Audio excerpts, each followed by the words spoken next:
What's up, everybody? This is Greg Birch with Delta Financial, and this is the Be the Difference podcast.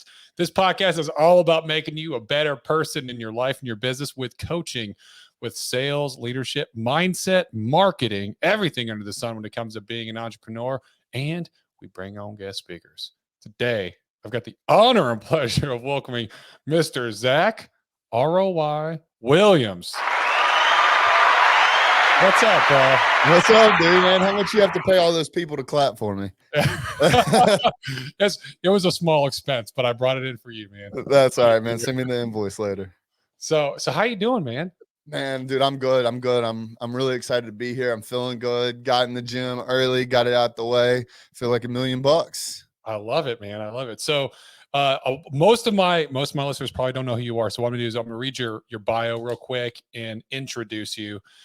Zack ROI Williams is the owner of the ROI Marketing Agency, which is not another marketing agency, which is a thought oftentimes that consumes us when we hear about the next organization that comes around with promises of growth and revenue. With 15 plus years of experience, there's not much that Zack Williams hasn't heard when it comes to conspiracies on hiring a marketing team. Zack is someone who leans heavily on what's different about us and not just our looks. As he's heavily tattooed business owner, he takes the words return on investment by the horns. Zack ROI Williams, as he has been named, is showing us that is exactly who he is. He always hears about other marketing self-proclaimed gurus bragging about how much money they make, but generally, not many of them take an overwhelming amount of pride in the results of their clients. Could this be one of the factors that Zack was referring to when he said that his company, ROI Marketing Firm, was different? ROI Marketing Firm, within their first 6 months of business, were generating over six figures for some of their clients on a monthly basis on very little ad spend. Within the first 6 months of their second year, they were producing six figures in collected revenue, when within 7 calendar days for some of their clients on hardly any ad spend. Zack and his team at ROI are out here proving that they can earn their company's name, they have worked with startups being able to take a company from making $42,000 in annual revenue to over $500,000 in sales in just 9 months on absolutely no ads. They also have worked with multi-million-dollar a year organizations and were able to produce $400,000 in revenue for 113 days on $5,500 of ad spend on a low-ticket offer. They almost exclusively work in high-ticket sales now, and recently were able to collect over $120,000 within 7 days for a client, 75,000 of that being collected in 72 hours, and over 250,000 collected for their client within the first 50 days of working together. I love that you put the numbers and the impact that you're doing with your clients. I think that's dude, amazing. We take a lot of pride in it. You don't have to read the whole thing, man. Honestly, it was just kind of, we take a lot of pride in it. And honestly, a lot of those numbers have jumped since then. But yeah, you don't have to read the whole thing, bro. It's just, I like people understanding that when you care more about what your client's going to get out of it than what you're going to get out of it, you're going to make money too. So you don't even have to worry about it. But yeah, man, however, this is your show, man. Whatever you need, if you want to keep reading it, more than happy to. But I know there's a lot of information there. And no, I love it. So let's just start with this.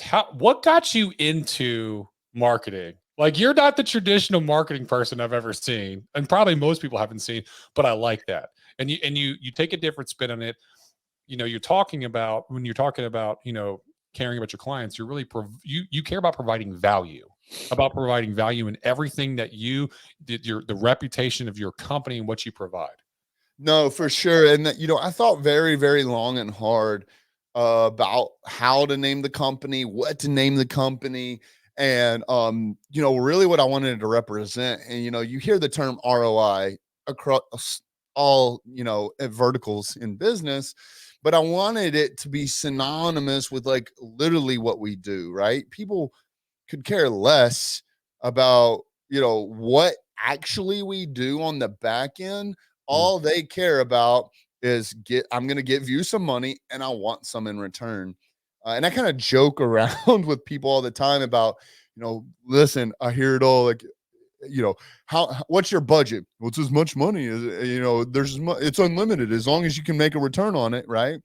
And I kind of started taking some of these concepts of some of these crummier I should have put my other hat on. I got a hat that says Anti-Guru Club. I saw you put the air quotes on it when mentioned.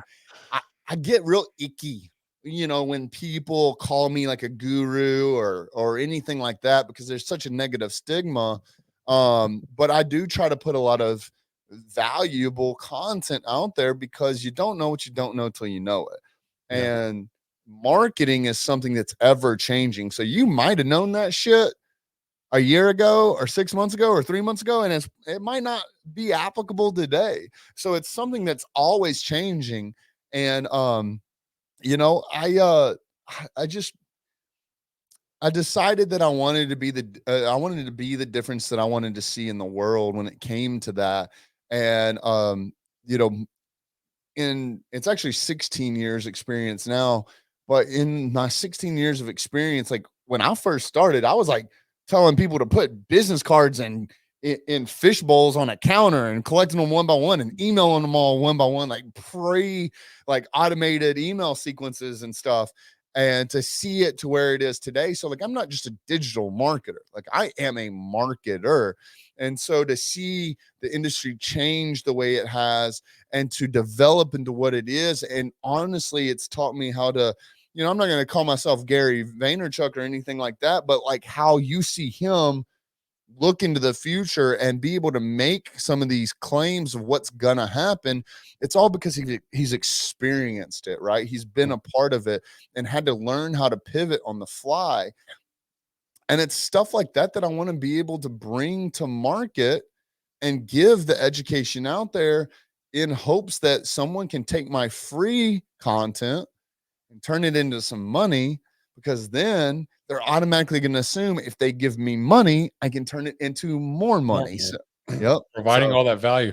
Have you read Gary V's books, Crush It or Crushing It? yep. Sure have. Both fantastic books, Yeah. bro. I love those books. They're so I good. accidentally fucked up and read Crushing It before I read Crush I read It. Crushing It before too. I read Crushing It first too.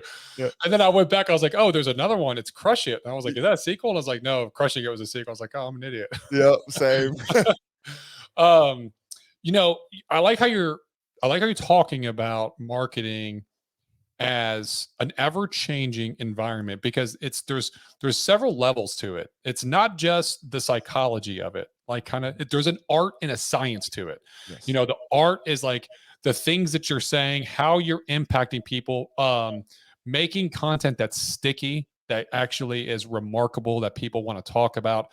But then there's the science to it, and that's like, what platform are you using, what's their ins and outs, how do you get, like, what's your posting schedule, or this, that, the other, what are their back end rules and regulations, which constantly change, especially if you're on Facebook. That shit changes, Bro. like on the daily.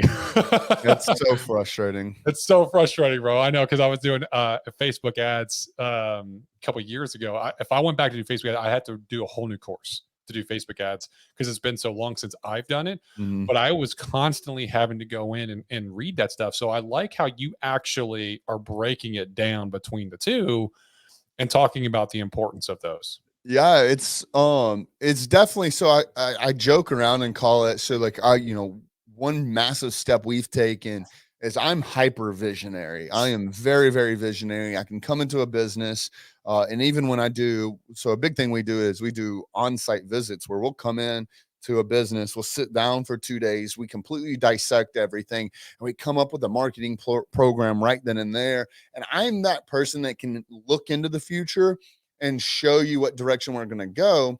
And then the big step that I've taken is I've just hired a CEO at the beginning of this year who is hyper integrated. So integrator. So he knows the processes and knows the system. So I'll give him that vision. He will consume that and spit out SOPs and the processes and everything that needs to happen to make that vision come to life. And so I joke around, and when we're on sales calls, I call it right brain, left brain. Like we have a very right brain, left brain, way we look at the business and the way we operate it. And it's very, very much the same thing in your marketing.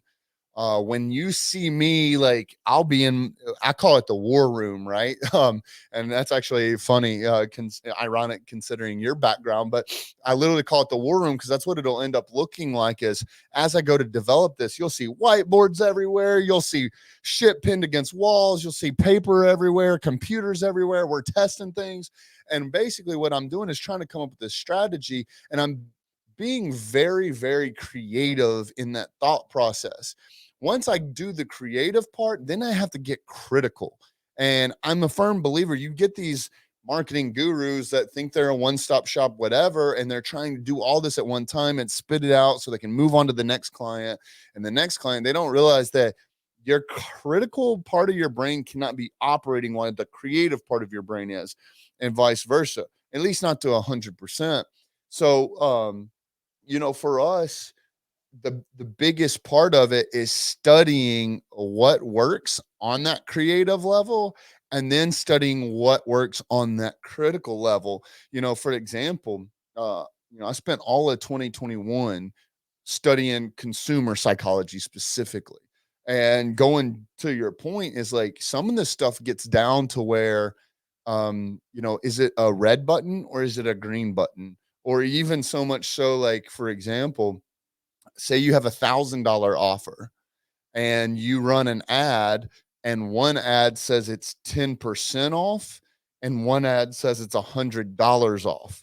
Mhm. Numerically, it's the same amount of money on a discount or an offer, But but $100 is bigger to the client. exactly, Yeah. and it's stuff like that that typically most people don't think about, and stuff like that. And even though in 16 years of experience, and I'll give you this. This is probably the best nugget I could give anyone, and it's actually pretty common sense.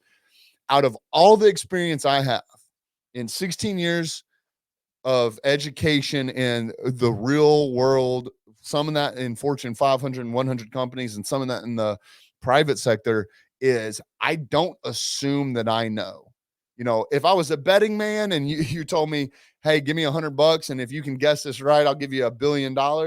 Yeah, I'll take that bet. But when it comes to a client's money, I never assume that I know the answer. So I test everything and I let the market tell me, because I can't tell you how many times we've interviewed clients and started preparing for an advertisement. And if I just assumed that either I knew all the information or my client knew all the information versus actually testing it and allowing the market to tell me, we would be out of luck. And here's an example.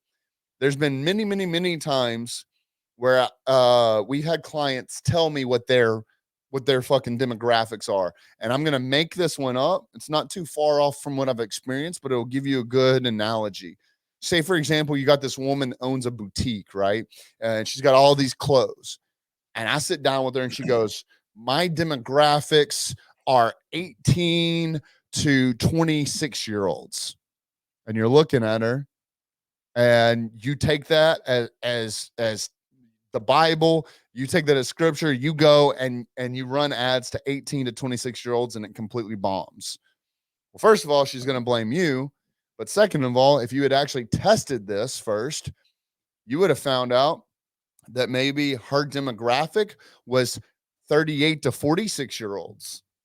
And the reason is those 38 to 46-year-olds want to look like and want to feel like those 18 to 26-year-olds.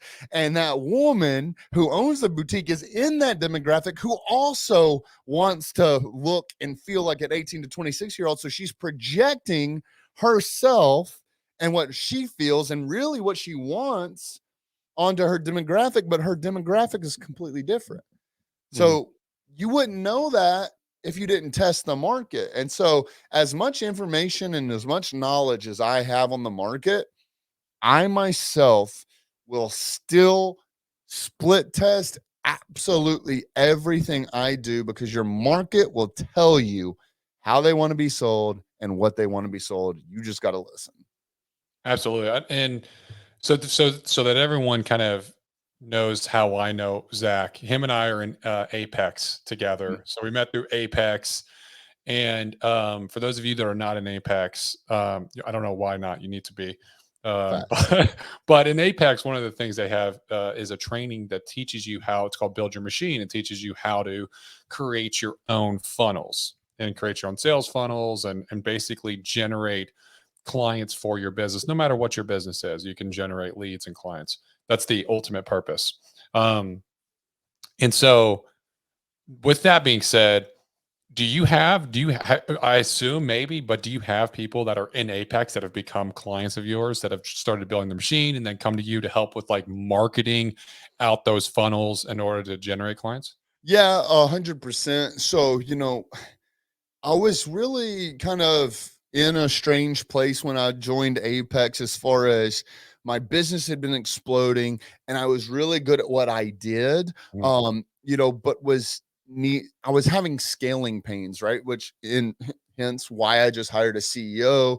So I've been in Apex for almost a year now and started blowing up. People started coming to me, and a lot of it was just because I was doing exactly what I talked about earlier, just giving out value, giving out value. I wanted the masses just to understand marketing, because you can have someone who's a good plumber and they're killing it and they know plumbing really really well, and their boss fucks them over one good time, and all it takes is their wife to be like, you should start your own company, and they're like, I guess, and then they're like, all right, cool, I got an LLC, now what?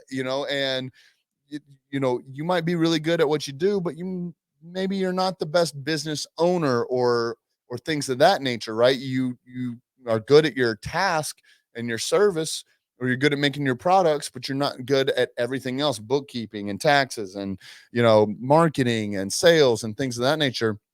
So similarly, I was really really really good at marketing. I got entered into Apex to learn how to build my business better, and through that I wanted to help others and educate them on how to market their own businesses.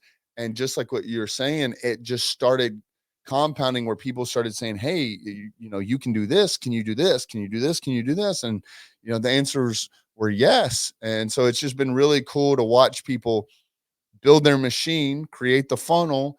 And just like what you were referencing to, once you build the funnel system, now you need leads and now you need traffic to that. So that was a very long, long way of saying yes. Yeah, because so the audience that listens to this primarily is going to be insurance agents. Now, Mhm. some of them might be looking at doing their own lead platforms or looking at trying to build their own funnels.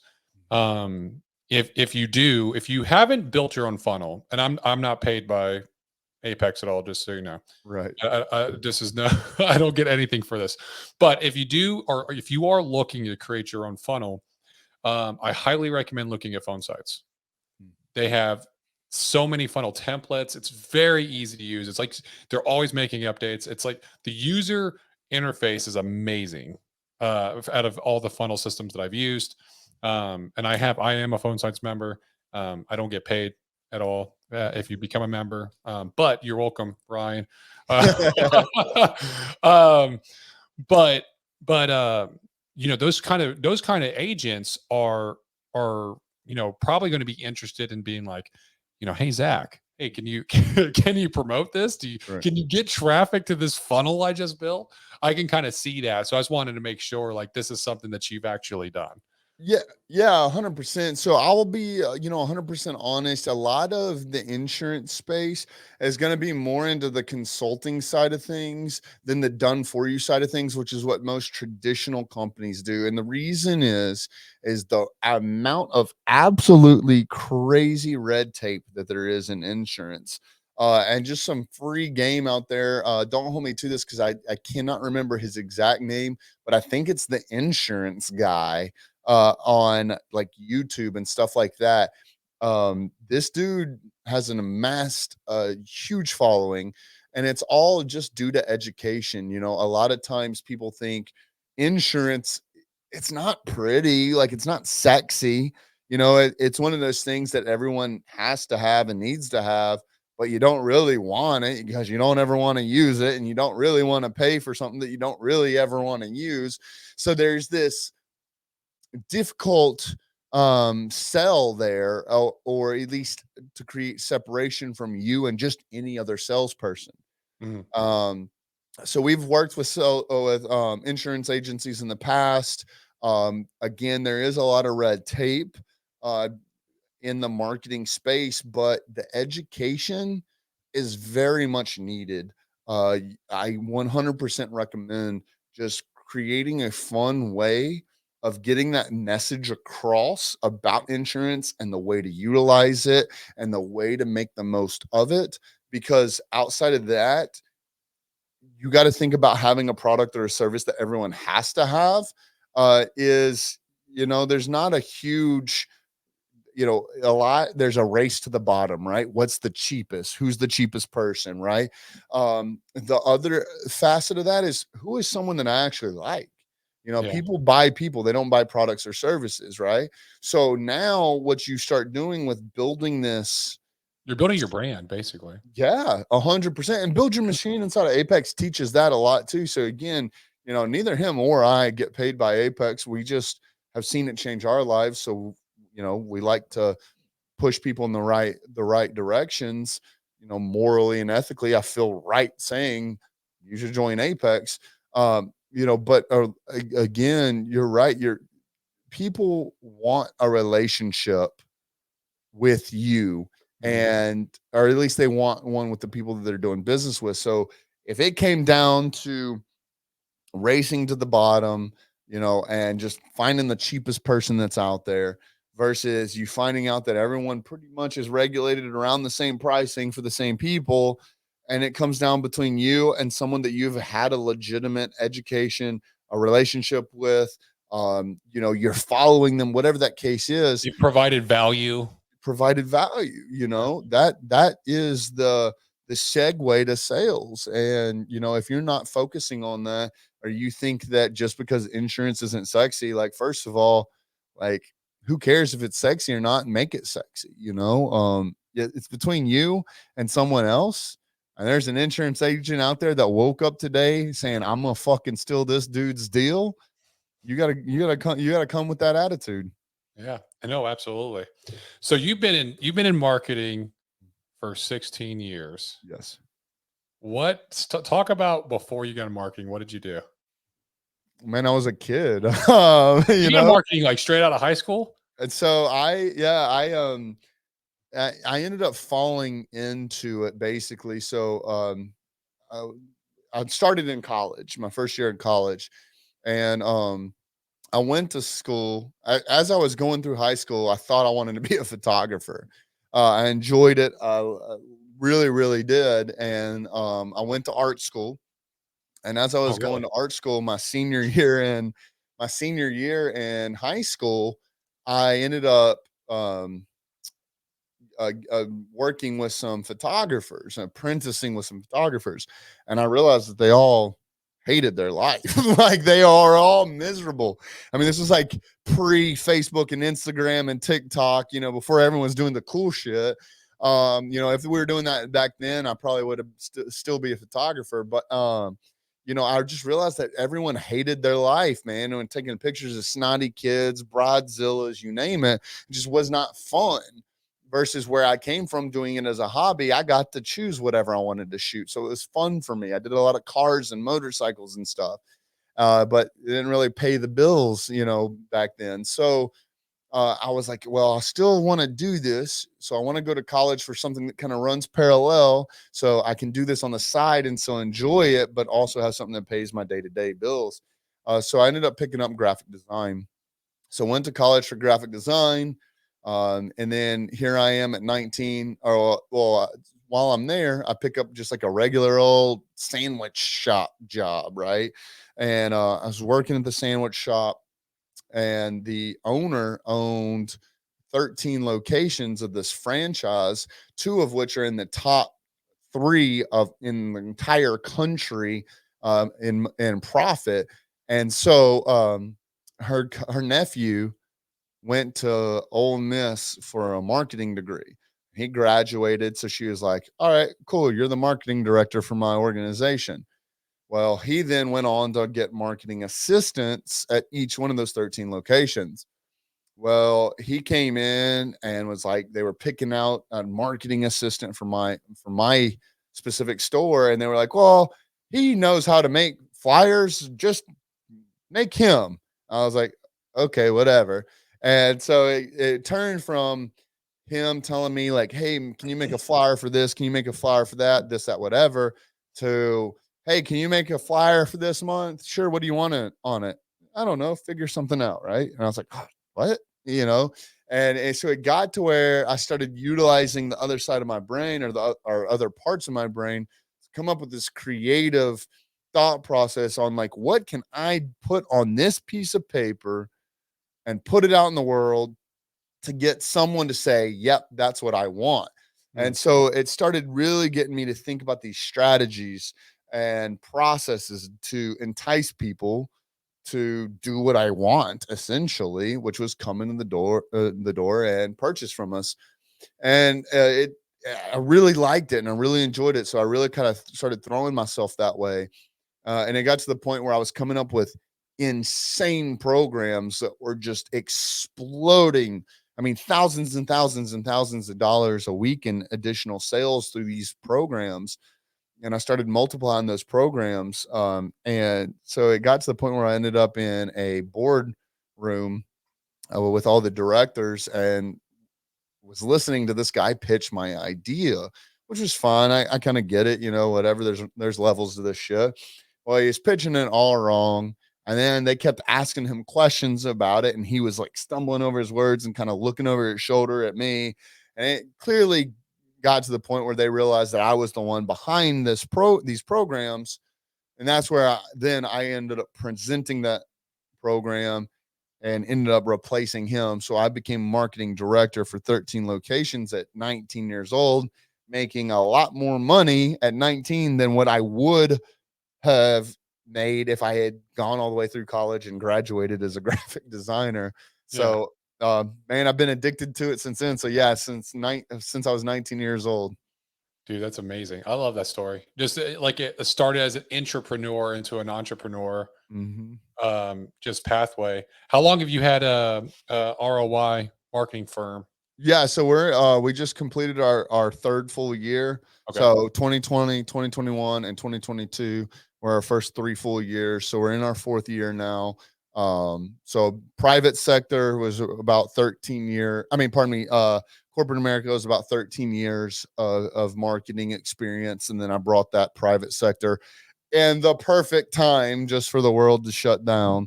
Yeah. Uh, so we launched January 1st of 2020. Talk a little bit about that transition. What was that like? So How fucking scary was that? Um, man, so I'll get a little. I'm not ashamed or scared to talk numbers here. So, it was interesting. Because my mindset was all over the place. I walked out of corporate America making about $150,000 a year. And I was in the mindset, and one of the main reasons I exited is I've been wanting to do it for quite some time. But then we had a newborn baby. I'm sitting here looking at a 6-week-old baby, and I was like, I'll be damned if I'm going to watch my daughter grow up through a cell phone. And so I walked away from corporate America in a good position, making good money. And at that time, having very low overhead, as the family, outside of, obviously having a kid, but, all the rest of our bills we had mitigated pretty well. Mhm. And so my complete sole purpose of year one in our business was to just make ends meet. Like, let's just let's just let's just survive, right? Pay our bills. And we went on in year one to do like $361,000 in revenue for the business, which put about 147 into my pocket personally for the family. So I exited corporate America, got to make my own schedule, live my own life, and took a $3,000 pay cut a year. So it was a pretty good transition for us. But my thought process on 2020 was it was terrifying. And I think it being so fucking scary is the reason I survived so much, was because I realized that life was going to be shitty and scary in the private sector, and it was going to be shitty or scary in the corporate America. And there was really nothing. I mean, I was seeing friends get laid off left and right. So it's like, even if I went back to corporate America, like, there's the risk was then null and void, because, all the safety net of going to corporate America is like, oh, I got job security, right? Like, no one's ever going to fire me, this, that, whatever. But having that scarcity mindset for a little bit forced me into, I say it now as a term of endearment almost, but like, we eat what we kill around here. You know what I mean? So like, I go out there, and if you're saying that my family is going to go homeless or not be able to eat versus I got to put in a little bit of extra fucking work, I'm going to fucking come out killing it. So I think that scarcity moment really pushed me into becoming who you see today, and the work ethic that we've had. And we've doubled in revenue year over year for the last 3 years. So it's actually set me up for a really good success. But I personally think, and obviously my heart's out to whoever has passed away due to whatever you even want to consider what this sickness and illness was. We won't get into all the politics and my thoughts there, but outside of that, I think there's some good things that came out of that. One of which is it helped my business substantially, is now people were learning that they can do business virtually. They were learning that you can exchange massive amounts of money with people that you've never even shaken hands with, so for people in the digital space and the virtual space and the, internet space, software, whatever you want to call it, it showed people that it's okay to do business like what me and you are doing right now, looking at each other through a computer screen. I mean, luckily we've had the honor of shaking each other's hands, but like, outside of that, if we hadn't, like, I would still do business with you because I feel like I know you. We've got a relationship. We've established what each other's core values and mission are. And I think that a lot of that thought process has come because the world essentially shut down for a while. Yeah. No, you're absolutely right. I too went from being, corporate America, or well, really military, but to becoming an entrepreneur. And I could tell you that initial jump is scary, man. It's like, Terrifying. it's terrifying. It's your butthole's puckered every morning. Like, how am I gonna make money today? Right. And it doesn't completely go away. You just become almost numb to it. Yep. It's always kind of there. Like, what if the business just crumbles, it goes away? Like, what Yep. what if all my clients like just pull out, Yep. Um, and it's a scary thing. I love your story of how you got into it and you did it for so long and made that transition, and you've had so much success coming into this, even through the trials and the tribulations of going through, a worldwide shutdown, and Mhm. you created a business during that time frame. That's amazing. Thank And you. I don't think that people really can, if you're not really trying to look at it from that viewpoint, you don't realize the difficulty and the struggle that you went through setting all that up. And basically, like in the Marines, they say it's being semper gumby, is being Mhm. flexible, taking all the challenges, all the hits, all the obstacles, continuing to be flexible throughout all of it, and adapting and overcoming along the way, which is very powerful. Thanks, man. I appreciate it. Yeah, it was definitely scary for a little while. And then the you're 100% right. The scarcity, or scarcity is the wrong word for it, but the obstacles that you face, you know, what I'm dealing with today, uh, you know, hills in comparison to what I'm gonna deal with tomorrow. And then, like, what I'm dealing with today, yesterday seems like a walk in the park, right? And for example, when I first made that leap of faith, I was terrified. Like, it'd been one thing if I was a single dude, but I had a wife and a daughter, right? I had dependents. And that was terrifying in and of itself. And then only a few short months later, hired my first employee. And then it was like that rush of terror. Like, now I've got someone else's life and family that I got to be responsible for. And then just a few months later, we hired like 3 or 4 additional employees, and it just kept going and kept going and kept going.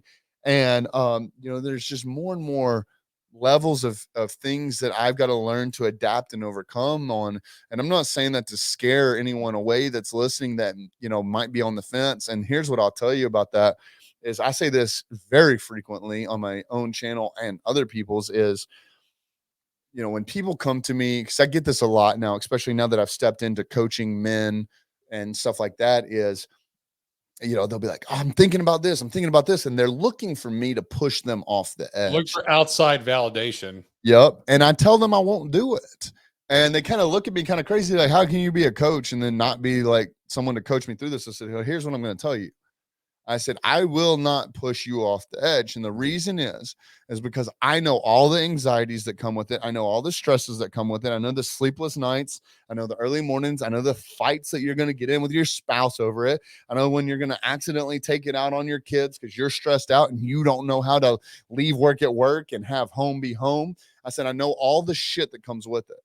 I said, and I don't ever want someone having one of those sleepless nights sitting up and being like, man, fuck Zach Williams, bro. But in the same breath, I will say it is absolutely the best thing that has ever happened to myself and my family. So you do with that what you want, with that information, whatever you want to do. I'm not going to tell you to do it. I'm going to tell you that it's going to suck. I'm going to tell you it's going to have some shitty times. I'm also going to tell you, me personally, it's the best thing that my wife will tell you. It's the best thing that's ever happened. When my daughter is old enough to cognitively understand what happened, she'll tell you, and I'll tell you. So you're going over some pretty good points here that I want to park at. Okay. Just dig into. Let's do it.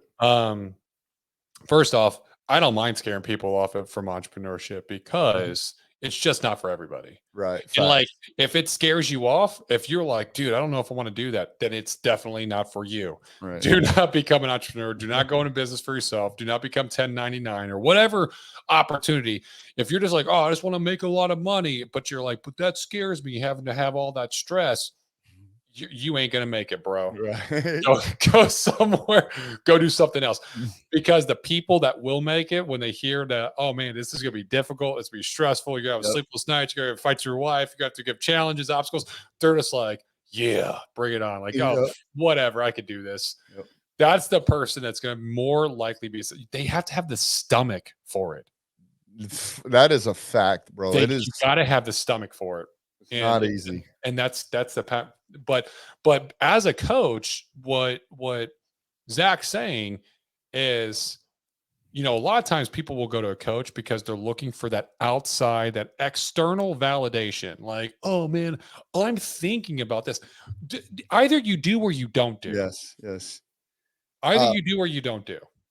And so here is something that I coach my guys through all the time. And so my coaching program is very aggressive. We are hyper aggressive, hyper in your face.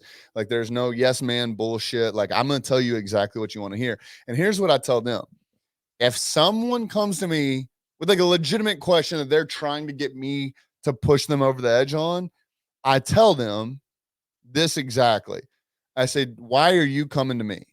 You're coming to me and asking me that because you already know my point of view and you already know what I'm going to say. Versus if you had someone else that you knew was an opposite response or would give you an opposite answer of mine, you would go to them and ask them. So why do you need me? And you said it precisely. It's the word I use. Why do you need me to validate you when you already know what I was going to say? Therefore, you're coming to me just to have me to tell you to do it or don't do it. Yeah. Versus why didn't you go to the other person? That's just, it's like sheep weak mentality. That's what it is. They need an external source to motivate them, to make them feel good, to believe in them. Because like, oh, I don't believe I can do this. Do you think I should do it? Dude, no one's going to believe in anything that you're going to do until you do it. Yep. Period. No one's going to believe. I'm sure if Zach, if you were going around like, hey, should I start my own marketing firm? That people be like, nah, man, it's friggin' the end of the world's happening. Like the country and the world's shutting down. There's COVID, resistant. Don't do it, bro. Why would you give up that much money? If he was doing, no, he just fucking did it. And then now people are like, oh man, that was the best idea ever. Yep. Like, now they believe in him.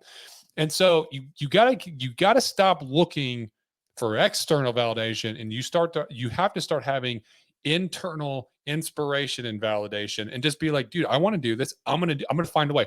The point of the coach is to help show you the pathway, so that you do not hit major fucking like roadblocks or obstacles that you can't get past. That will stop you in your tracks and will ruin your business. They're there to basically give you the treasure map, and that you still have to do the action. They're not there to be like, oh yeah, come on, Johnny, let's go ahead and like, you got it. No, man, that's not what what it's about. There are those out there, but that ain't us. there are those out there, but they're probably not very effective. And ultimately, you would be doing a disservice if they came and asked you that, and you were like, yeah, go ahead and do it, right? If you told them to go ahead and do it, because now when they do it, they're not doing it because they're committed to it. They're not doing it because they want to do it. They're doing it because they were told to do it. Yep. And that gives them an out too. Yes. Like you don't have you get to dish that responsibility off on someone else, where if you try it and it doesn't work out, you can be like, oh, well, so-and-so told me to do it. And it's like, no, dog, like, so man, and I'll be if you're listening to this episode, which knowing Greg, I would assume that there's not very many of this demographic listening. But if you are, and you're like, oh, man, like I just have a hard time like telling my friends something they don't want to hear. I was like that too. I was the little weak ass bitch that didn't have the balls to tell my homies how I really felt.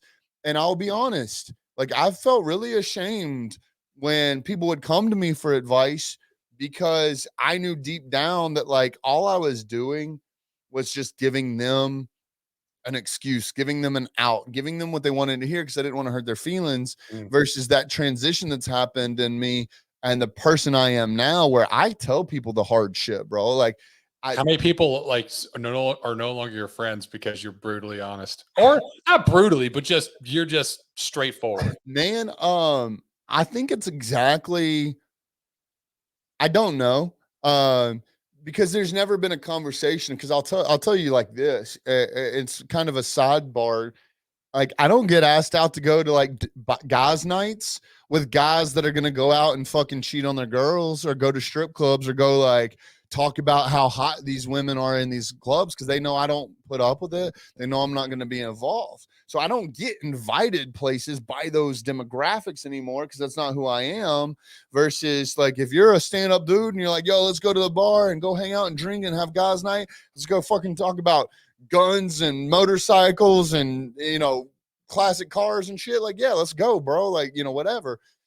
Same thing. Like people that don't want the truth will not come around me or ask me stuff. And it's not like I'm not like antagonistic. Like I'm not gonna go attack someone and be like, oh, you're doing this wrong. Yeah. But like if someone comes to me or is complaining about something, I'll give you an example. One of my guys came to me because he was asking me for advice on how to remedy a situation that could potentially be life-changing for him.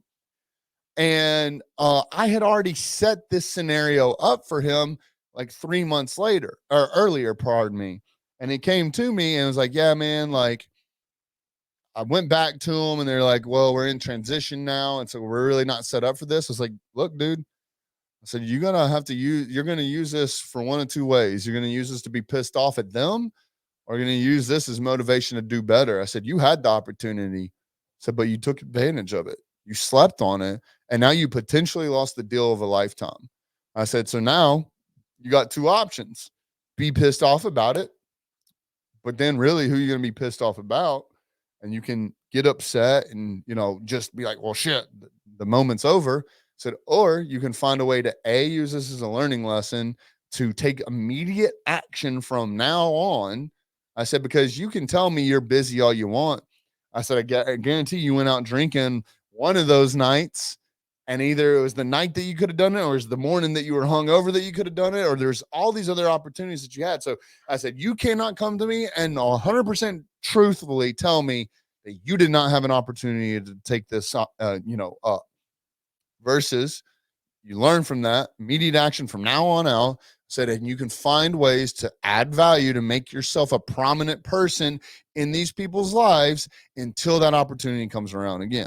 So, I'm not out here just telling people, like, throwing holy water on them, telling them they're going to hell for, not living right. Yeah. But if someone comes to me, and that's exactly what my point was earlier, like, these people come to me for questions because they know what I'm going to say. You're not going to come to me and ask me, hey, bro, should I do 75 hard? If you think I'm going to be the person to be like, nah, dog, nah, bro, no, nah, man, you ain't going to do that. No, you're going to come to me and say it'll be the best fucking thing that you'll ever do in your entire life. And if you don't, then you're basically you're coming to me and asking me that question, and you're going to choose mediocrity over something that I can honestly tell you single-handedly is one of the best things that's ever happened to me. Oh, dude, you're talking my language now. Talking about 75 hard, not 75 hard. Let's just paint the picture. The average life expectancy in America is what, 75 years? Mm-hmm. Okay, and so from the time of you being 20 to 75 is 55 years. So 55 years as an adult person, 75 days in that span of 55 years comes out to be something in the range of like less than 1% of your time.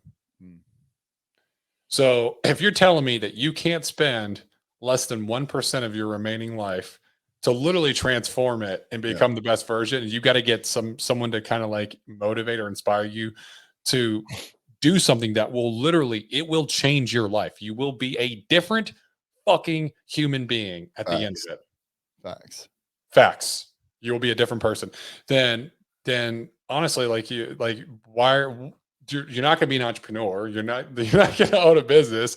Like all those things that you want, you're not going to have the riches, the fame, the wealth, because you're not willing to go through the grind. You don't want it bad enough. You don't want it bad enough. Yeah. And you don't have the stomach for it. Yeah. And it's, it's funny too, because I talk on my channel all the time about like, some people say, success leaves clues. I call it like, look at common denominators, right? Like if I were to do a Dream 25, and I'm just going to, for shorter purposes, let's say like I'm talking about the Ed Milet's, the Andy Frisellas, the Ryan Stumans, the Sean Whalens, the Alex Hermosis, right? Like, so there's a Dream 5 right there. Yeah. All those guys read. So maybe I should just start fucking reading. Yeah. All those guys work out. Maybe I should start working out. All those guys treat their fucking wives like queens. Maybe I should start treating my wife like a queen, right? You start looking at these common denominators, and it's like, bro, like you cannot tell me that if you hear that the average fucking millionaire reads 12 books a year, that you're going to be the one motherfucking millionaire that makes it and never fucking reads. You're an idiot. You're lying to yourself, right? So you start looking at these common denominators, and you start looking at all the people that have succeeded in 75 hard, that say it is life changing. And you look at them, and those are all badass motherfuckers in their finances and their family, personally, professionally. You're saying that's a winner. And they're saying that this program changes your life. I think I'm going to figure it out a different way because that sounds difficult. It's like, dude, you're fucking in it and you're lying to yourself. And I'll tell you, so I didn't do the phase 1 the way you're supposed to. So for everyone listening, 75 hard, you do the 75 hard program, which is 75 days, which is 2 workouts for 45 minutes minimum. Can't be within 3 hours of each other. One has to be outdoor, gallon of water, follow a diet, no alcohol, no cheat meal, and read 10 pages in a book. It's a serious program. It's not a fitness program. It's a mental toughness program. So are you going to lose weight? Yes. Are you going to get shredded? Yes. Are you going to get in better, physical shape? Yes. But that's not what it's about. It's about mental toughness because no one fucking likes it. I promise you. Yeah. after you do that, there is something called phase 1, phase 2, and phase 3. It's the same thing. It's only 30 days. And then it adds like a 5-minute cold shower and 10 minutes of visualization, as well as Critical 5 or tasks. 8 critical tasks. Yeah. Yeah. So I didn't do it the way the program's set up. So if you do the Live Hard program, don't quote me on this, but you do 75 hard and then you take like 30 days off, and the No, whole you can start phase 1 right after 75 hard. Oh, you can? You Okay. take the 30 days off between phase 1 and phase 2. Gotcha. Okay. And mind you too, the whole take off, what it's supposed to do is test you. Again, a mental toughness. You're technically off, no responsibilities, was to see which one, how much you still hold true to like what you've learned works for you. But anyways, so I didn't do phase 1 immediately after. I did 75 hard and then went about my life. It was great. I loved it. It was insane. Went back to work, my traditional life, Saturdays and Sundays off with the family. I'm not making excuses. That's just what I did. Well, then I ended up in a rut, personally, professionally. I was just, I felt myself losing grip of certain things that I used to have a firm grip on. Yeah. And going back to the common denominators, right? And the success leaves clues. A good thing you can look at is your own fucking personal life, right? So here I am losing grip on reality, in my opinion. And I'm like, fuck, what do I do to get this shit back? And I'm looking back on my past, and I was like, the most hold I've had, the best grip I've ever had on my life, financially, in my family, personally, professionally, was while I was doing 75 hard. So the next morning, I started phase 1, cold turkey, no thought process. I jumped right into it, fucking jumped back on the fucking bandwagon. I'm like, I'm winning now, bro. And that's what that program does. I'm actually about to start 75 hard with my wife now. And here's a sign for you guys. If you think this shit don't work, notice that there is enough of an impact that someone else, an external source, external person, can see the difference that it made. Yep. And now they're doing it too. No, absolutely. I've been able to inspire some people to do it, people that have watched my social media, or people that were close to me and saw the difference in my life and like the person I became. They're like, dude, you're like a completely different person than you were before that. And there's nothing better than seeing somebody win. Yes. When they actually do the program, and you see that change in them. Yep. And you're just like, fuck yeah, dude. It's like leveling up, bro. It's going Super Saiyan. It's like, yeah, yes, it's so awesome. It is. Man, this has been a great conversation. Yeah. There's so much I wanted to sit there and keep talking about. And then you talked about 75 hard, you derailed me. And I was because I was like, yeah, 75 hard. Because that always gets me pumped. I'm creatine, bro. Oh yeah, I'm on day 26 right now. So I finished Live Hard November 30th, I think. I finished it in November, and I started 75 hard right away. Oh yeah. And then like December, I think 10th or 11th, I missed my diet one day on purpose. It was purposeful. Yeah. Somebody came in to do a podcast live with me, and they were staying with me, and he was like, "Come on, bro," and I was like, all right, this is like a one-time thing. Yeah. And I did like literally my dinner. I did everything else. I did all my workouts, I did my reading, did everything. Then we went to dinner, and I was like, okay, whatever, I'll do it. So, so I was like, you know what? For me, it wasn't a big deal because this is my third round of 75 hard. Yeah. So missing one day, I'm not going to fucking fall off the bandwagon and just start like going nuts. So, I started back up, and like literally the next day. I think I'm day 26 right now. Oh yeah, dude. Good for you. So I'm doing a Live Hard again. Dude, do you do the Live Hard? You do the Live Hard an entire, I promise you at the end of the year, you'll look back, you'll have more growth. Your business, if you're in business for yourself, your business will be in a completely different spot. Yep. You will have more money, more growth. It just changes everything. It levels up every aspect of you as a person, socially, professionally, personally. And the one last thing I want to talk about is it gives you the ability to call your own bullshit, which makes you see other people's bullshit. Yep. You become the ultimate bullshit detector. I love it. You just do. You listen, because we all of us, I used to do the same thing. We sit there and we have these discussions, we talk, we complain, and we oh man, I'm got this going on in my life, and this is going on in my work, and blah blah. My boss is doing this to me.